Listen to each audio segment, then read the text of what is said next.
ঐক্যমতে আমরা সই করেছি, যতটুকু সই করেছি সেটা তো বাস্তবায়ন অবশ্যই হবে।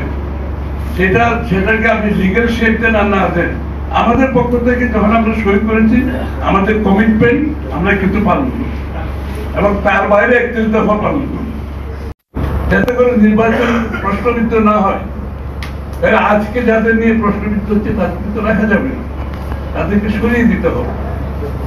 ডক্টর ইউনূস সাহেব সুষ্ঠু নির্বাচন চান, ওনাকে অভিনন্দন, আমরাও সবাই চাই। তাহলে যারা প্রশ্নবিদ্ধ যাদেরকে ওগুলোকে নিয়ে তো আপনি সুষ্ঠু নির্বাচন করতে পারবেন, তাদেরকে সরিয়ে দিতে হবে সেখান থেকে। কারণ ইতিমধ্যে বিভিন্ন রাজনৈতিক দল থেকে এই প্রতিক্রিয়া জানানো হয়েছে।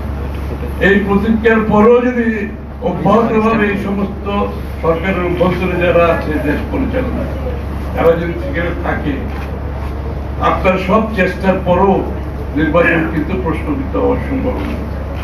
তাই আমার তো ওই জায়গায় যাওয়ার কোনো সুযোগ নাই।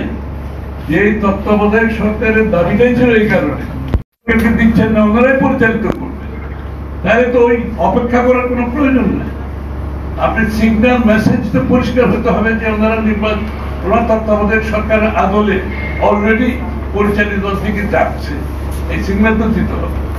তো সুতরাং আমার কোনো আর এই নির্বাচনটা সুস্থ হওয়ার পরে আমরা যে সংস্কারের কথা বলেছি, আমি তো আগেও বলেছি, ঐক্যমত হোক আর না হোক আমাদের 31 দফা আমরা বাস্তবায়ন আমরা করব। ঐক্যমত হলেও করবো, না হলেও ঐক্যমতে আমরা সই করেছি, যতটুকু সই করেছি সেটা তো বাস্তবায়ন অবশ্যই হবে। সেটাকে আপনি লিগ্যাল শেপ দেন আর না দেন, আমাদের পক্ষ থেকে যখন আমরা সই করেছি আমাদের কমিটমেন্ট আমরা কিন্তু পালন করব এবং তার বাইরে 31 দফা পালন করব, ওর বাইরেও 31 দফা আমরা বাস্তবায়ন করব।